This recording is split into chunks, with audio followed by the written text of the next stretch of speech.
ओम शांति। 15 जून 2023। बाबा के महावाक्य।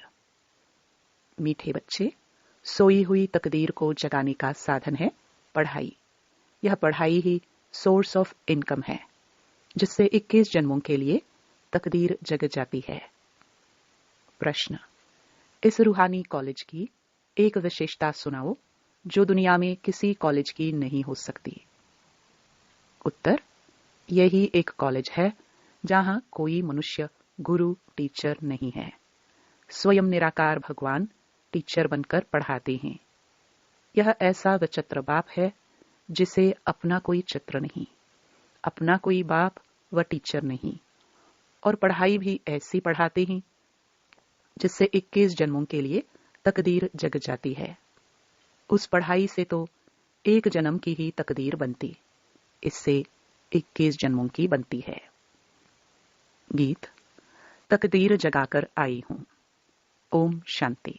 बाप बैठ बच्चों को समझाते हैं जो यहां तकदीर बनाने आए हैं। क्यों? तकदीर को क्या हुआ है? तकदीर को लकीर लगी हुई है। भारत तकदीरवान था। भारतवासी देवी देवताएं थे। तकदीर जगी हुई थी। अभी भारतवासी नरक के मालिक हैं तो तकदीर उजाई हुई है। यह कौन समझाते हैं? जो सभी की तकदीर बनाने वाला है, सबको दुखों से छुड़ाने वाला है, फिर सबको सुख देने वाला है। यह दुखधाम है। भारत 5000 वर्ष पहले सुखधाम था। सबकी तकदीर जगी हुई थी। अब तकदीर सोई हुई है। सारे मनुष्य सृष्टि की तकदीर जगाने वाला जरूर बेहद का बाप ही होगा। बाप रचयिता है। अब तुम जानते हो, भारत में सब मनुष्य सुखी थे। कौन से मनुष्य? ऐसे नहीं, सतयुग में इतने सब मनुष्य थे। पहले पहले सतयुग में 9 लाख थे। देवी देवता धर्म की शुरुआत थी।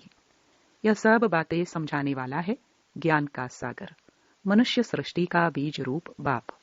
बच्चों से पूछेंगे, तुम्हारा बीज रचता कौन है? तो कहेंगे, मम्मा बाबा ने हमको रचा है, क्योंकि सब माँ बाप से ही जन्म लेते हैं। बाप स्त्री को जन्म नहीं देता, एडॉप्ट करता है कि तुम मेरी स्त्री हो, फिर उनसे बच्चे पैदा होते हैं। वह है क्रिएटर। स्त्री को एडॉप्ट किया, कन्या पराये घर की थी, उनको अपनी पत्नी बनाते हैं। फिर जब बच्चे पैदा होते हैं तो बच्चे उनको मात पिता कहते हैं। वह है हद के मात पिता। बाप कन्या की शादी कराते हैं। पहले कन्या पवित्र है तो कितना मान होता है, फिर विकारी बनने से वह मान नहीं रहता। कहते हैं कन्या वह जो 21 कुल का उद्धार करे।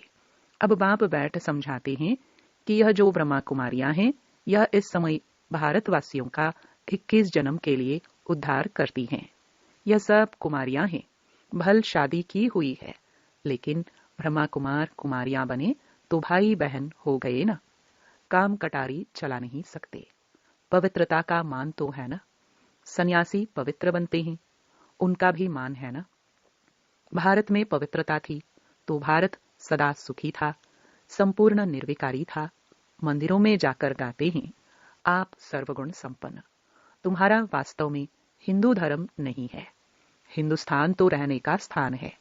यूरोप में रहने वालों का धर्म यूरोपियन थोड़े ही कहेंगे। धर्म तो क्रिश्चियन है। हिंदुस्तान में रहने वालों का हिंदू धर्म नहीं है। धर्म तो और होना चाहिए।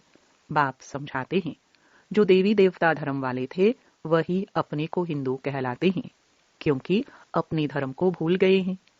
हिंदू कोई आदि सनातन धर्म नहीं है। क्रिश्चियन लोग क्राइस्ट को मानते हैं, क्योंकि उन्होंने क्रिश्चियन धर्म स्थापन किया। यहाँ तो किसको भी ये पता नहीं है कि हम किस धर्म के हैं। कोई सिख धर्म वाला होगा तो बताइएगा कि हम सिख धर्म का हूं। सिख धर्म किसने स्थापन किया? तो कहेंगे गुरु नानक ने स्थापन किया। उन्होंने यह धर्म कैसे स्थापन किया? यह फिर तुम जानते हो। कोई भी पतित आत्मा धर्म स्थापन कर ना सके। जो जो धर्म स्थापन होते हैं वह पहले पहले पवित्र होते हैं, फिर अपवित्र शरीर में प्रवेश कर धर्म स्थापन करते हैं। जैसे गुरु नानक को तो बच्चे आदि थे, फिर उनमें पवित्र आत्मा ने प्रवेश कर सिख धर्म की स्थापना की। यह ब्रह्मा का भी पतित शरीर है, तो उनमें ज्ञान सागर बाप आए हैं। तुम जानते हो हमारा वह बाप है, यह आत्मा कहती है। अब तुम्हें आत्म अभिमानी बनना है। देह में आत्मा रहती है। जैसे कोई कहते हैं मैं मर्चेंट हूं, यह आत्मा ने इस ऑर्गन्स द्वारा कहा। आत्मा कहती है मैंने 84 जन्म पूरे किए। बाप बैठ समझाते हैं मैं हूं तुम आत्माओं का बाप। मेरा अवतरण भारत में ही होता है। मुझे अपना शरीर नहीं है। ब्रह्मा विष्णु शंकर को भी अपना सूक्ष्म शरीर है। मेरा अवतरण भारत में ही होता है। यादगार में शिवलिंग दिखाते हैं, लेकिन मेरा कोई इतना बड़ा रूप नहीं है। मैं हूं स्टार। जैसे आत्मा स्टार है, आत्मा कोई बहुत बड़ी नहीं होती। चमकता है भ्रकटी के बीच अजब सितारा। आत्मा बहुत छोटी है। लाइट का साक्षात्कार बहुत करके सफेद होता है। अभी कितने करोड़ आत्माएं हैं। सतयुग में इतनी शरीरधारी आत्माएं नहीं होगी। अगर सतयुग में इतनी होती तो अब तक अरबों हो जाती। इतने तो है नहीं। तुम बच्चे जानते हो कि यह कोई साधु सन्यासी नहीं। यह तो बाप समझाते हैं। इस बाप का कोई बाप नहीं है। ब्रह्मा विष्णु शंकर का भी बाप है। श्री कृष्ण का भी बाप था। बेहद का बाप कहते हैं मेरा कोई बाप नहीं, न टीचर है। सतयुग में भी बच्चे राज विद्या पढ़ने स्कूल में जाएंगे। टीचर होगा। हमारा कोई टीचर नहीं है। मैं तुमको राज्यों की शिक्षा देता हूँ। मैं कोई राजा महाराजा नहीं बनूंगा। तुम बच्चे बनेंगे। पूज्य श्री लक्ष्मी श्री नारायण थे। सतयुग में राज्य करते थे। यह निराकार बाप इस शरीर में विराजमान हो पढ़ाते हैं आत्माओं को। हम आत्माएं पढ़ती हैं। वह है ज्ञान का सागर, शांति का सागर। बाप कहते हैं मैं तुमको अपना वर्षा देता हूँ 21 जन्मों के लिए। सतयुग में तुम सुख शांति वाले थे। रावण भूत वहां होता नहीं। वह है ही संपूर्ण निर्विकारी दुनिया। अभी है संपूर्ण विकारी दुनिया। अभी तुम बच्चे जानते हो हम बाबा से तकदीर बनाने आए हैं। स्कूल में तकदीर बनाई जाती है। पढ़कर पास करेंगे, टीचर बनेंगे। यहाँ तुम 21 जन्मों के लिए तकदीर बनाते हो। वह तकदीर बनाते हैं इस एक जन्म के लिए। स्कूल में पढ़कर शरीर निर्वाह के लिए कमाई करेंगे। अपना और दूसरों का शरीर निर्वाह होगा। तो उन स्कूलों में एक जन्म की तकदीर बनाते हैं। जन्म जन्मांतर के लिए बैरिस्टर इंजीनियर नहीं बनेंगे। दूसरे जन्म में फिर पढ़ना होगा। वह है शरीर निर्वाह अर्थ धंधा एक जन्म के लिए। बाप तो कहते हैं मैं तुमको 21 जन्मों के लिए सुख शांति का वर्षा देता हूँ। यह बेहद के बाप ने कहा। उनका कोई बाप नहीं है। तुम बच्चे कहते हो बाबा हम आपके हैं। बाबा भी कहते हैं हाँ बच्चे तुम हमारे कल्प पहले थे, अभी फिर बने हो। यह है ईश्वर बाप से बच्चों का स्नेह। आत्मा परमात्मा अलग रहे बहुकाल। 5000 वर्ष पहले भी तुम बच्चों को गुलगुल बनाकर हेल्थ और वेल्थ दी थी, क्योंकि नॉलेज है सोर्स ऑफ इनकम। पढ़ाई से ही तकदीर बनाते हैं। वह होती है हद की। यह है बेहद की तकदीर। यह स्कूल है, सत्संग नहीं। सत्संग में तो जाते हैं। कोई ने रामायण ग्रंथ आदि सुनाया। बाबा तो नॉलेजफुल है। बाबा कोई शास्त्र आदि नहीं पढ़ते हैं। कहते हैं मैं तो सब कुछ जानता हूं। यह सिर्फ तुम्हारी बुद्धि में ही है कि वह है मोस्ट बिलवेड बाप, जिसको सब याद करते हैं कि इस पतित दुनिया में आओ, आकर हमको सुख घनेरे दो। तुम माता पिता, हम बालक तेरे। अब सम्मुख आकर बच्चे बने हो। बाप है विचित्र। उनका कोई चित्र शरीर नहीं है, परंतु चित्र के आधार बिकर शिक्षा कैसे देवे। इसलिए कहते हैं मैं इस शरीर का आधार ले इन द्वारा तुमको पढ़ाता हूं। तुम जानते हो हमको कोई मनुष्य गुरु टीचर नहीं पढ़ाते हैं। लिखा हुआ है भगवान वाच। वह है निराकार। ब्रह्म देवताय नमः, विष्णु देवताय नमः कहा जाता है। ब्रह्मा भगवान नहीं कहेंगे, क्योंकि वह है सूक्ष्म वतनवासी। देवताएं हैं रचना, उनसे कोई वर्षा नहीं मिल सकता। तो फिर मनुष्य को वर्षा कैसे दे सकते। तो इन बातों को कोई समझ ना सके। यह है गॉड फादरली कॉलेज। भगवान पढ़ाते हैं बच्चे मैं तुमको मनुष्य से देवी देवता बनाता हूँ। ऐसा और कोई कह ना सके। सन्यासी है ही निवृत्ति मार्ग के। सतयुग में तो प्रवृत्ति मार्ग में पवित्र देवी देवताएं थे। अब मैं फिर आया हूं पतितों को पावन बनाने। जितना याद करेंगे उतना विकर्म विनाश होंगे। आत्मा ही पतित होती है। जैसे सोने में खाद पड़ती है, फिर जेवर खाद वाला बनता है। आत्मा में भी खाद पड़ती है तो आयरनिस्ट बन जाती है। अब सभी तमो प्रधान है। फिर तुम आत्माएं सुंदर बनेंगी तो शरीर भी सुंदर मिलेगा। सतयुग में तुम गोरे अर्थात सुंदर थे, फिर 84 जन्म लेते लेते श्याम अर्थात सांवरे बने हो। इसलिए कृष्ण को श्याम सुंदर कहते हैं।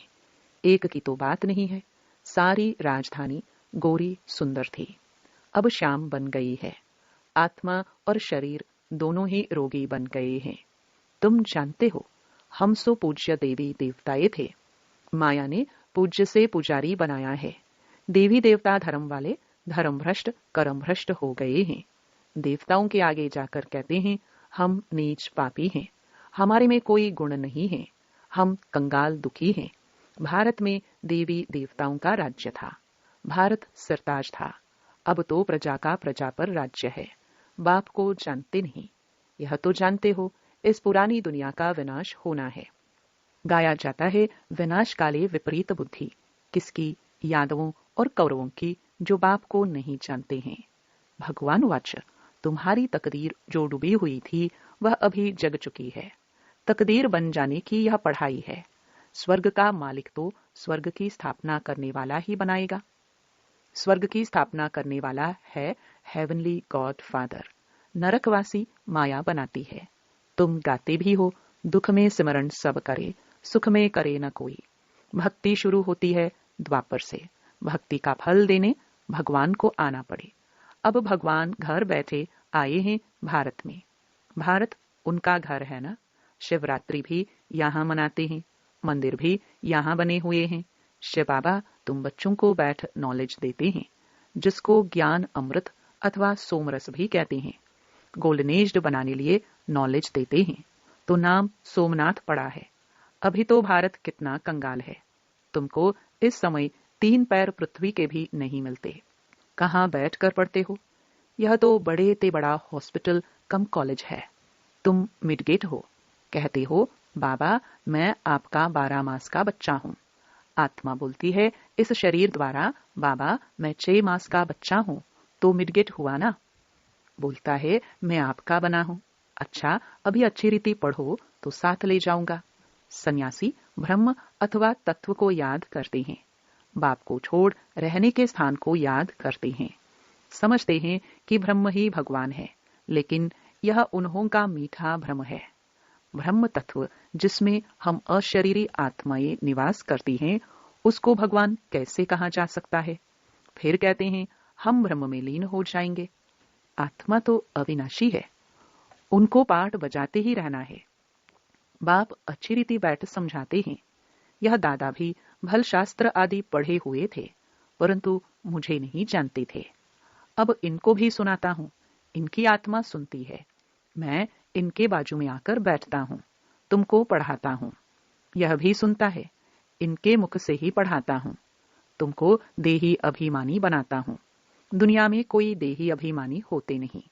तुम बच्चे बेहद के बाप से बेहद सुख का वर्षा ले रहे हो। 5000 वर्ष पहले मुहाफिक। सन्यासियों आदि को अपने शास्त्र ही बुद्धि में आएंगे। यहाँ कोई शास्त्र की बात नहीं। बाप को क्या याद आएगा? वह तो मालिक है। तुम याद करते हो बेहद के बाप को। प्रजापिता ब्रह्मा के तुम ब्रह्मा कुमार कुमारिया हो। दादे से वर्षा लेते हो ब्रह्मा द्वारा। फादर है साकार, ग्रैंड फादर है निराकार। शिव बाबा की आत्मा इसमें है। दोनों हैं निराकार। यह साकार फादर फादर भी है तो मदर भी है। इनसे तुमको एडॉप्ट करते हैं। अच्छा, मीठे मीठे सिखिलदे बच्चों प्रति माता पिता बाप दादा का याद प्यार और गुड मॉर्निंग। रूहानी बाप की रूहानी बच्चों को नमस्ते। धारणा के लिए मुख्य सार। पहला, पढ़ाई पर पूरा ध्यान देकर 21 जन्मों के लिए अपनी तकदीर बनानी है। एक बाप की मत पर चल, अपना खाना आबाद करना है। दूसरा, आत्माभिमानी बनना है। याद की यात्रा से आत्मा को संपूर्ण पावन बनाना है। वरदान, सदा अपने आप में शुभ उम्मीदें रख, दिल शाह बनने वाले बड़ी दिल फ्राक दिल भव। सदैव अपने में शुभ उम्मीदें रखो, कभी भी नाउमीद नहीं बनो। जैसे बाप ने हर बच्चे में शुभ उम्मीदें रखी, कोई कैसे भी हैं, बाप लास्ट नंबर से भी कभी दिल शिकस्त नहीं बने, सदा ही उम्मीद रखी। तो आप भी अपने से, दूसरों से, सेवा से कभी नाउमीद, दिल शिकस्त नहीं बनो। दिल शाह बनो। शाह माना फ्राक दिल, सदा बड़ी दिल। कोई भी कमजोर संस्कार धारण नहीं करो। नॉलेजफुल बन माया के भिन्न भिन्न रूपों को परख कर विजयी बनो। स्लोगन, आप और बाप दोनों ऐसे कंबाइंड रहो जो तीसरा कोई अलग कर ना सके। ओम शांति।